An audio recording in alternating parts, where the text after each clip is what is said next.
नारायण नारायण नारायण नारायण।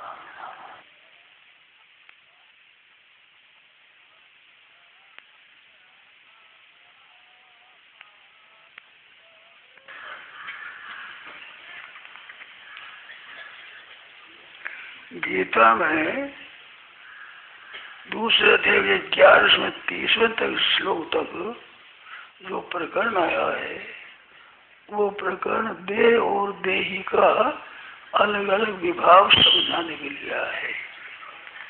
मानो शोक नहीं करना चाहिए। शोक कैसे न करे कि ये तुम जो हो ये शरीर एक तो है, तुम शरीर एक शरीर में रहने वाला दो है, तो दोनों के लिए शोक हो नहीं सकता। ये बात विशेषता से भगवान ने कही, क्योंकि देह में रहने वाला है वो तो कभी मरता नहीं, और देह है कभी जीता नहीं, हरदम ही मर रहा है, तो मर ही रहा है हरदम ही। जन्मे जिस समय में जितनी उम्र थी उतनी उम्र निरंतर घट रही है, एक एक मिनट में, एक एक क्षण में, एक एक सेकंड में, तो मर रहा है तो मर ही रहा है निरंतर। ये जीव है ये तो है बहम, सच्ची बात है कि मर रहे हैं, तो निरंतर मर रहा है उसके लिए क्या चिंता करे, और कहीं मरता नहीं उसके लिए क्या चिंता करे। ये खास भगवान ने असोच आनंद सोचो शोक मिटाने के लिए ये बात बताई भगवान ने। इसके साथ एक विचित्र बात बताई। विचित्र बात ये बताई कि ये शरीर है इसकी संसार के साथ एकता है और स्वयं की भगवान के साथ एकता है। स्वयं ये भगवान का अंश है और शरीर ये संसार का अंश है। क्षितिजल पावक गगन समीरा पंच रचित है शरीरा, तो संसार ये पांच भौतिक है, पांच भूतों का है। तो शरीर पांच भूतों, संसार मात्र पांच भौतिक है। अनंत ब्रह्मांड भी है वास्तव में प्रकृति का कार्य, नित्य तो है नहीं, निर्विकार है नहीं, हरदम विकारी होता है। तो ये अनंत ब्रह्मांड का राज्य मिल जाए तो तुम्हारी पूर्ति होगी नहीं। तुम्हारी पूर्ति कैसे? तुम्हारी तो परमात्मा से एकता है, तुम्हारे परमात्मा है, ये तुम्हारे है नहीं। ये शरीर के जाति का सब ये तुम्हारे है ही नहीं। तो शरीर संसार का है, संसार के लिए है, और भगवान अपना है अपने लिए है। अब भाई खास परम पिता वही तो प्यार करेगा, अपना होगा वो प्यार करेगा। अपनी माँ प्यार करती बालक से, तो भगवान कहते सब मम प्रिय सब मम उपजाए, सब मेरे पैदा किए है और मेरे को प्यारे है। तो भगवान हमारा हमारे लिए है, और शरीर संसार के लिए है। तो शरीर संसार के लिए है, तो मन और बुद्धि इंद्रिया प्राण सब संसार के लिए ही है। ये संसार की जाति का है।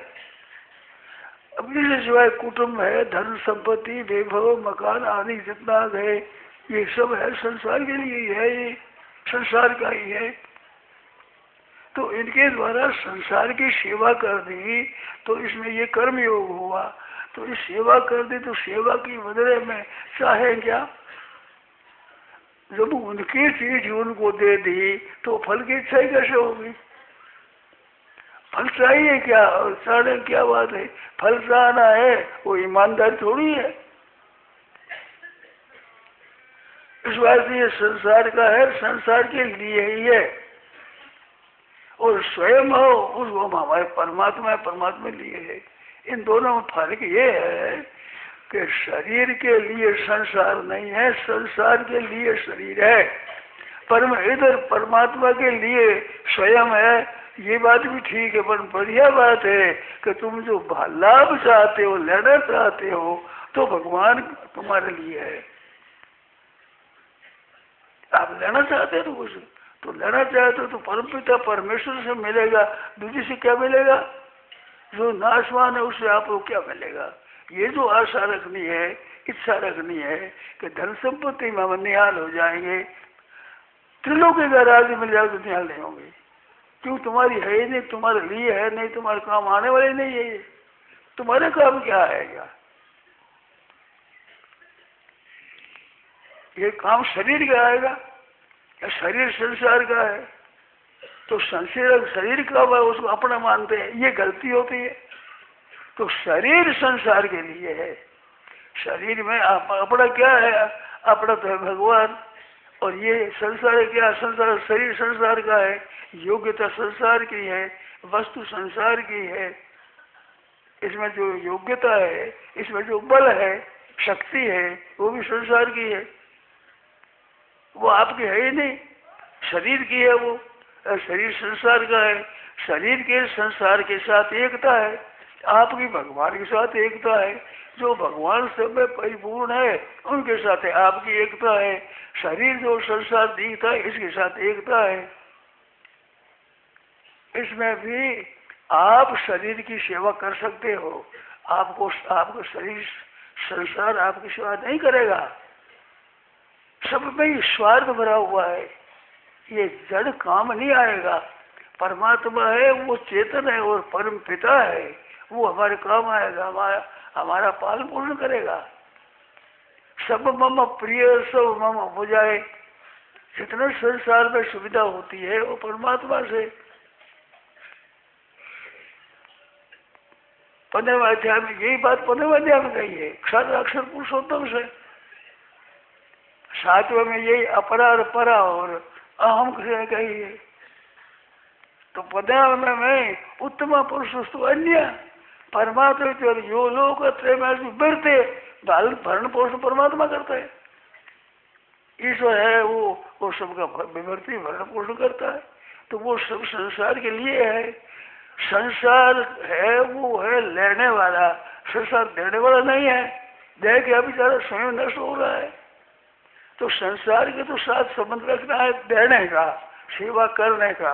अपनी योग्यता है, अपने पास बल है, बुद्धि है, अपने पास में जो वस्तु है, चीज है, ये सब संसार की सेवा के लिए ही है।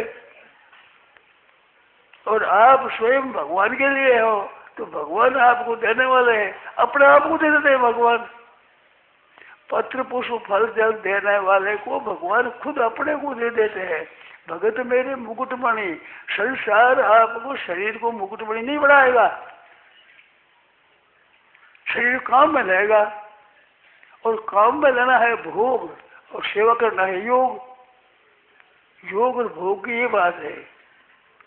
सेवा करना है ये योग है और उसे काम लेना, जैसे भगवान की सेवा करना और भगवान के अपने सुपुर्द कर देना।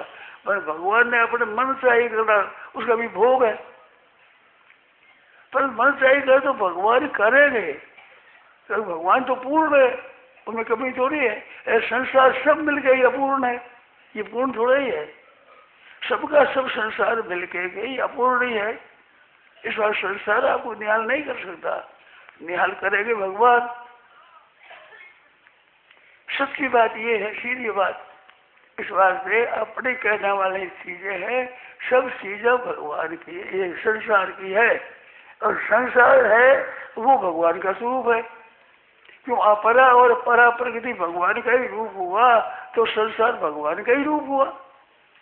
तो भगवान की चीज जो संसार के जाति की है, अपना शरीर आदि, शरीर, बल, बुद्धि, योग्यता, वस्तु, प्राण, ये सभी संसार की हुई। तो संसार के काम आवेगी ये, तो संसार की सेवा में लगा दो।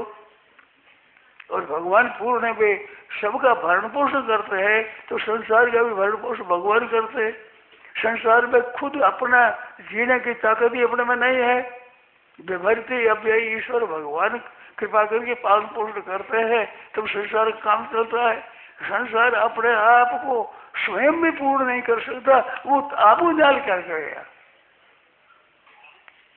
बेभर्ती अव्यय ईश्वर, अविनाशी ईश्वर परमात्मा भरण पोषण करता है। संसार का जितना निर्वाह होता है वो भगवान ही करते हैं।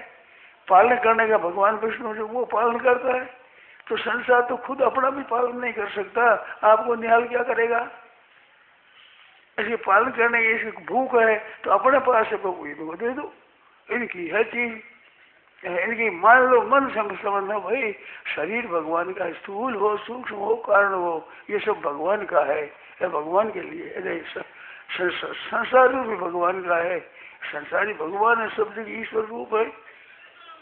तो ये पूजन चाहते हैं, सेवा चाहते हैं, तो सेवा कर दो, शरीर से, वाणी से, मन से सेवा करो, धन से, संपत्ति से, वैभव से, पद से, अधिकार से सेवा करो, क्योंकि ये सब संसार की चीज है, संसार की जाति की संसार की सेवा कर दो और अपने आप भगवान के शरण हो जाओ। और सेवा करे हुए उसमें कामना करेंगे, निष्काम भाव से करो, तो कामना कर सकते हैं। जब संसार की चीज संसार को दे रहे हैं तो कामना करने का हक क्या है, अपने क्या अधिकार है इस कामना, इसके बदले में संसार की चीज संसार को दे दी, बदले में क्या लें? हमारा तो ऋण उतर गया, फिर कहते फल चाहिए, फल कैसे चाहिए? संसार की चीज को अपने ले तो यदि संसार को भेंट कर दी तो संसार के काम आएगी, अपने क्या काम आएगी? ये तो संसार की काम आएगी। अरे आपको लेने की इच्छा है तो ले भगवान से, पर भगवान का भजन लेने की इच्छा नहीं करना है, देने की इच्छा करना है। साधन जब करता है स्वरूप, तो साधक के लिए एक बात विशेषता से अपने धारण कर लेनी है, मैं लेने वाला नहीं हूँ, मैं तो देने वाला हूँ। संसार को भी दे और भगवान को भी दे। संसार को तो क्या दे, संसार की चीज संसार को दे दे, और अपना आप को भगवान का, जो अंश भगवान का है भगवान को दे दे। तो भगवान का देकर अपना निहाल हो जाए, खत्म हो गया। अपन दोनों दे दिया तो मुक्त हो गया। भगवान चीज भगवान को दे दी, संसार संसार को दे दी तो मुक्त हो गया। ना तो संसार ये लेना, ना भगवान से लेना है। लेना ही हो तो भगवान से ही लेना है। जगह जाती है को वो जाती है, जो जिए जाती है जाने की जा नहीं रे। गोस्वामी जी कहते हैं किसी से मांगना नहीं, अरे मांगना है तो भगवान से ही मांगो। यही जाचकता करी जात, भगवान से मांगो तो मांगना खत्म हो जाएगा, वो पूर्ण कर देगा। ऐसे संसार अपूर्ण है, अनंत ब्रह्मांड होते हुए भी अपूर्ण है, ये पूर्ण है ही नहीं। आपको पूर्ण कैसे करेंगे? क्षण भंगुर है, निरंतर बदलता है।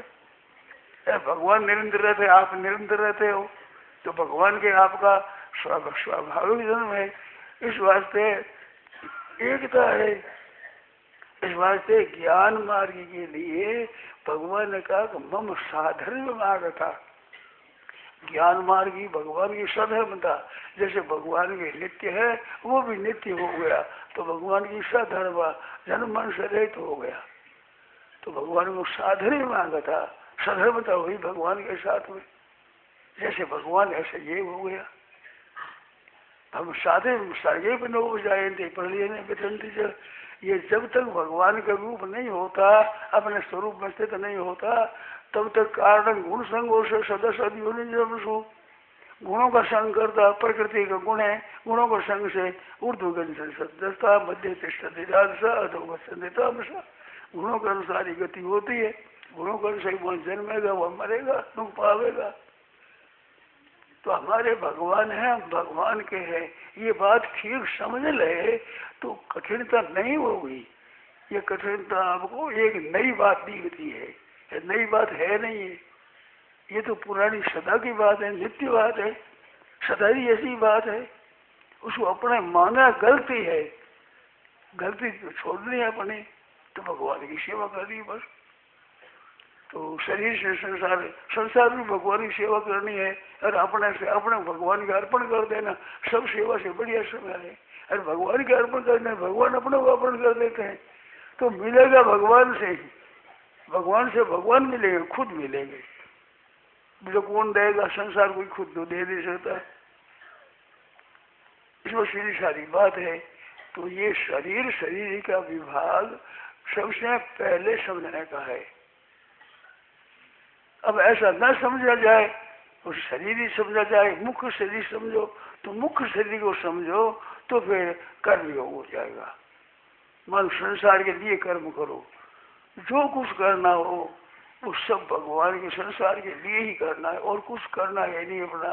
और संसार की मानना है, शरीर संसार का, वाणी संसार की, मन संसार का, प्राण संसार के, जीव संसार का, तो संसार की सेवा कर देना, ये कर्म होगा।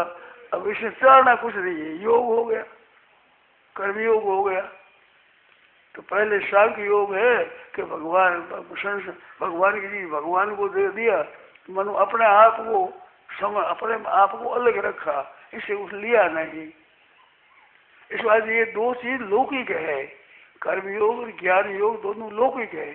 द्वाभ्यो पुरुषो लौकिक साक्षर ऐसे लोकेश में द्विधा निष्ठा, दोनों निष्ठा लौकिक बताई। ज्ञान योग सांख्या नाम, कर्म योग योग नाम। ज्ञान योग से अपने आप को अलग करना है, ये लौकिक ज्ञान निष्ठा है। और योग निष्ठा भी लौकिक है कि लौकिक चीज लौकिक को दे दी। उत्तम पुरुष तो अन्य है, वो अन्य है, परमात्मा है वो अन्य है, वो अलौकिक है, तो अलौकिक है। इस बात से परमात्मा कोई जानते हैं, कोई नहीं जानते, कोई मानते हैं, कोई नहीं मानते, मर्जी बात है। मन शरीर और शरीर को तो माने बिना रह ही नहीं सकता। कोई ईमानदारी से बात विचार करे तो शरीर और शरीर तो है ही, शरीर में शरीर ही अलग है, शरीर निकल जाता है, मुर्दा हो जाता है। शरीर यहाँ बड़ा है, आप स्वयं बड़े थोड़े हो, शरीर तो माँ के पेट में बड़ा है और अंत में यही छोड़ जाओगे। इस उपासना जीर्णा ने बताया कपड़े की तरह है, ये अपना कैसे हुआ, ये तो धारण करना है, छोड़ना है, तो ये अपना है ही नहीं। इसके त्याग में शरीर के साथ अपना अपना ये त्याग बड़ी सीधी बात है, कठिनता इसमें नहीं है। कठिनता इसमें कैसे है, ये है ही ऐसा। मूल में ठीक समझ लें कि हमारा है ही नहीं है, हमें परमात्मा के अंश। इस वास्ते गीता ने कहा कि ममई वांशो जीव लोके जीव भूत, जीव होना सनातन मेरा अंश है तो मेरा अंश जीव भूत। मनुष्य स्थानी इंद्रिया प्रकृति स्थानी, ये जितना मनुष्य इंद्रिया का जो भाग है सब शरीर का स्थूल सूक्ष्म कारण विभाग है, ये सब प्रकृति में स्थित है। उस प्रकृति में स्थित वो अपना पकड़ता है, इनको कर्षित खेचता है कि मेरा है। ये तुम्हारा है नहीं भाई, तुम्हारे साथ रहेगा नहीं, तुम्हारे साथ रहा नहीं, रह सकता ही नहीं, एक क्षण भी तुम्हारे साथ नहीं रहता, हरदम नाश में जा रहा है, हरदम ही रह ही नहीं सकता तुम्हारे साथ। ये तुम्हारे कैसे हुआ, तो ये तो प्रकृति स्थानिक कर्षित ये चाहता कि मेरा हो जाए, तुम्हारे कैसे हो जाएगा। धातु चीज ही नहीं तुम्हारी और इसकी धातु चीज नहीं मिलती। एक धातु से संसार और शरीर एक धातु से बना हुआ है, और परमात्मा आप एक धातु हो, तो अपने को परमात्मा का संग करना और संसारिक सेवा करना, संसार की सेवा करना ये वो कर्म योग, और भगवान में लग जाए ये भक्ति योग, और संसार की सेवा करके अपना अलग हो जाना ये ज्ञान योग हो गया। अपनी संसार की चीज संसार को दे दी, प्रकृति की चीज, और संसार को नहीं प्रकृति की चीज। संसार कार्य है, प्रकृति कारण है, और मालिक भगवान है। तीन बात है, प्रकृति का कार्य संसार, प्रकृति का कार्य प्रकृति कारण हुई, और मालिक परमात्मा। क्यों, अपरा और पर दोनों का मालिक भगवान है, तो मूल में भगवान है, ये चीज है। बहुत प्रचलित है ज्ञान में कि पहले के ज्ञान है, ज्ञान वास्तव में ब्रह्म का ज्ञान है। ब्रह्म वो जो जितने जीव है परमात्मा हुए, अखिल जीव का कर्म के साथ में सरोवर अखिल के जरा मरण मोक्षाय माम आश्रति दिए ते ब्रह्म तद विदु कृत्रिम अध्यात्म, अध्यात्म कृत्रिम बताया संपूर्ण, और कर्म से अखिल। ब्रह्म को अखिल नहीं कहा, ब्रह्म तो सब जीव जितने है, इस जीव का चेतन विभाग है, उस समस्त चेतन विभाग को ब्रह्म कहते हैं। या जीव है अलग अलग, तो जीव सब हुए या ब्रह्म एक हुआ, और कर्म अखिल हुए क्यों कर्म अनेक हुए।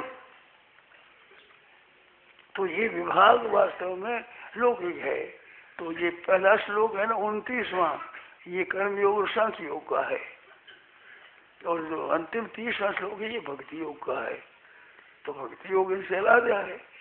भक्ति योग तो भगवान की तो सब चीज है, स्थावर जंगम भी, स्थूल सूक्ष्म भी, और कार्य कारण भी, और जड़ चेतन भी, सभी। चेतन भी भगवान की प्रकृति, जड़ भी भगवान की प्रकृति। अरे भगवान सबके मालिक, भगवान के अंतर्गत ही जड़ चेतन सब है। जड़ भगवत स्वरूप है सभी। भगवत स्वरूप होते हुए भी अपनी इच्छा अगर जड़ से रखो तो ये अपरा प्रकृति परा प्रकृति को क्या निहाल करेगी। आप हो परा प्रकृति, ये संसार सब का सब है अपरा प्रकृति, निकृष्ट प्रकृति, परिवर्तनशील प्रकृति, हरदम बदल रही है। तो भगवान का ये परिवर्तन रूप भगवान का स्वरूप है, और जो ये जीव मात्र जितना अपरिवर्तन रूप भगवान का स्वरूप है, स्वयं भगवान है ही, ये भगवान का अंश है। तो अपनी भूल क्या हुई, ये जीव हुआ बीच में, एकदम अपरा प्रकृति, एकदम परमात्मा, एकदम बीच में परा प्रकृति। ये परा प्रकृति होनी चाहिए भगवान के सन्मुख, हो गई संसार के सन्मुख। संसार से चारा डाले कारण गुण संगोष धर्मन होता है, अपनी है ही नहीं ये चीज। किसी गुण के साथ संग वाले गुण साथ में रहेगा क्या, सत्वगुण रहेगा, निर्गुण रहेगा। और तुम ऐसे हालात हो, भगवान ने 13वें अध्याय के 31वें श्लोक में कहा कि अनादित्वात् निर्गुणत्वात् परमात्मायम अव्यय।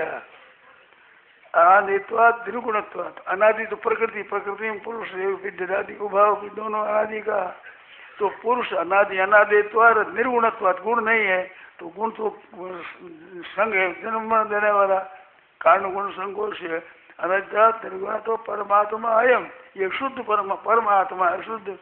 शरीर स्थो भी कौन थे, न करोति न लिप्यते, करते तो पड़ा लिप्त पड़ा है नहीं। शरीर में स्थित रहता हुआ भी करता नहीं है, लिप्त होता नहीं है। अहंकार विमूढ़ आत्मा करता भी मान्यते, अपने को करता मान लेता है। शरीर स्थो भी, जिसमें शरीर स्थो भी करता नहीं है। ये करतापना हम त्याग कर दें, त्याग क्या करतापना आप है नहीं। अरे कामना का त्याग कर दे, त्याग क्या लिप्तता है ही नहीं। ये दोनों चीज छोड़ने की है, कर्तृत्व भी लिप्तता भी। कर्तृत्व छोड़ना कर्म योग से, और लिप्त छोड़ना कर्म योग से, और कर्तृत्व छोड़ना ज्ञान योग से। अरे ज्ञान योग से दोनों छूट जाएगा, कर्म योग से दोनों छूट जाएगा। कर्मयोग में भी यही व्याय कामान्य सर्वात्मा निष्प्रिय निर्मम निरहंकार। तुम निरहंकार हुआ तो अहंकार हो तो स्थिति क्या हुई, ये ब्राह्मी स्थिति हुई। तो कर्मयोग से भी ब्राह्मी स्थिति होती है, ज्ञान योग से ब्राह्मी स्थिति होती है। एक ब्राह्मी स्थिति होती है, ब्रह्म निर्गुण का नाम हुआ। ब्रह्म किसका, भगवान का है। ब्रह्म की प्रतिष्ठा, भगवान ब्रह्म की प्रतिष्ठा। कितनी साफ साफ बात भगवान ने कही। अब इसको समझे तो मुझे कठिनता क्या हुई। थोड़ी सी आदत है अपनी, वो सुधारती हो तो कुछ नहीं है। और आदत सुधार नहीं है, जितना साधन है उस साधन के द्वारा ना तो संसार को बढ़ाना है, ना शरीर को बढ़ाना है, ना परमात्मा को बढ़ाना है। अपनी जो आदत है वो सुधारना है। और क्या फर्क पड़ता है बताइए। शरीर वो का वही, और जीवात्मा चेतन वो का वही। जो आदत बिगड़ी है लेने की, खाने की, ये आदत लेने की सुधारनी है। तो साधक मात्र को ना संसार से लेना है, ना भगवान से लेना है। साधक मात्र को पहले यही बात कर लेनी चाहिए।